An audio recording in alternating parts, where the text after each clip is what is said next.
معا بغراس الأخلاق مدرسة صاغت أخلاقي قد ذقت النور بجنتها في حفظ كتاب الخلاق في صحبة أزهار فاقت في الصدق حديث.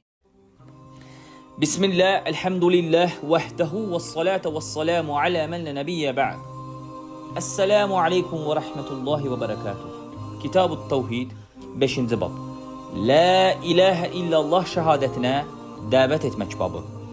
Uca Allah Əzzə və Cəl Yusuf surəsi 108-ci ayətdə belə buyurur. Əuzu billahi minəşşeytanirracim.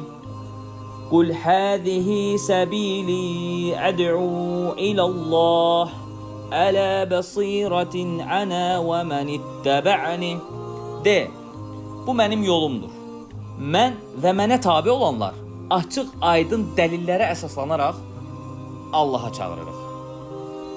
Buxari 1395, 1496 və Müslimin 19-cu hədisində belə rəvayət olunur. Ən İbn Abbas radiyallahu anhuma ən Rasulillahi sallallahu aleyhi və səlləmə ləmmə bə'əsə Muazən iləl-Yəməni qalə ləhu. İbn Abbas radiyallahu anhuma, Allah onların ikisindən də razı olsun, rəvayət edir ki, Resulullah sallallahu aleyhi və səlləm Muazı Yəmənə göndərərkən ona belə demişdir. İnnəkə tə'ti qavmən min əhlil kitab, fəliyəkun əvvələn mə təd'uhum iləyhi şəhədətə ən la iləhə illallah. Həqiqətən sən kitab əhlindən olan bir qövmə gedirsən. Elə isə onları dəvət etdiyin ilk şey La ilahə illallah şəhadəti olsun. Və fi rəvayətin ilə ən yuvəhhidullah. Digər bir rəvayətdə isə Allahı təkləşdirmək olsun deyir. Fə inhum ətauka lizəlik fəalimhum ənəllaha əftərada aleyhim xamsətə salavatin fi kulli yevmin və leylətin. Əgər bu işdə sənə itaət etsələr, onlara bildir ki, Allah onlara hər gündüz və gecədə 5 vaxt namaz fərz etmişdir.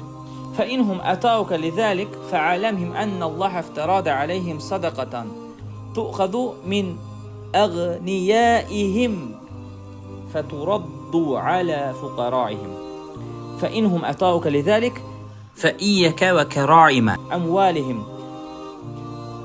واتق دعوة المظلوم فإنه ليس بينها وبين الله حجاب. Əgər bu işdə sənə itaət etsələr, onlara bildir ki, Allah varlılarından götürülüb kasıblarına veriləcək zəkatı onlara fərz etmişdir. Əgər bu işdə də sənə itaət etsələr, onda onların mallarının ən qiymətlisini götürməkdən çəkin və məzlumun duasından qorx. Çünki onunla Allah arasında heç bir pərdə yoxdur. Və yenə də Buxari və Müslimin Səhl bin Səddən radiyallahu anhudan rəvayət edir ki, وَلَهُمَا عَنْ سَهْلِ ibn Səid أَنَّ رَسُولِ اللّٰهِ صَلَّى اللّٰهُ عَلَيْهِ وَسَلَّمَ قَالَ يَوْمَ الْخَيْبَرِ. Səhl bin Səddən rəvayət edir ki, Resulullah sallallahu aleyhi ve sellem Xeybər günü dedi, لَأُؤْتِيَنَّ الرَّايَةَ غَدًا رَجُلًا يُحِبُّ اللّٰهَ وَرَسُولَهُ وَيُحِبُّ اللّٰهُ وَرَسُولُهُ يَفْتَهُ اللّٰهُ عَلَى يَدَيْهِ. Həqiqətən mən sabah bayrağı elə bir adama verəcəm ki, o Allah və Rəsulunu sevir, Allah və Rəsulu da onu sevir. Allah onun əli ilə fəth bəxş edəcəkdir. Fəbətən nəsu yədukun ləylətəhum əyyuhum yu'tahə fələmmə əsbəhu qadav alə Rasulillahi sallallahu aleyhi və səlləmə kulluhum yercu ən yu'tahə fəqalə əynə Aliyyu ibn Əbu Talib fəqilə huvə yeştəqi əynəyhi və ərsalu iləyhi فآتي به فبصق في عينيه وداع له فبراء كلم يكن به وجع وأعطاها الرياح فقال. İnsanlar o gecələrini bayraq onların hansına veriləcək deyə müzakirə etməklə keçirdilər. Sabahladıqları zaman onların hamısı bayrağın ona veriləcəyi ümidi ilə Resulullahın sallallahu aleyhi və səlləmin yanına getdilər. O dedi, Əli ibn Əbu Talib haradadır? Dedilər ki, o gözlərindən şikayətlənir. Arxasınca adam göndərib onu gətirdilər. Beləliklə onun gözlərinə yüngülcə tüpürdü və onun üçün dua etdi. O sanki ağrısı olmamış kimi yaxşılaşdı.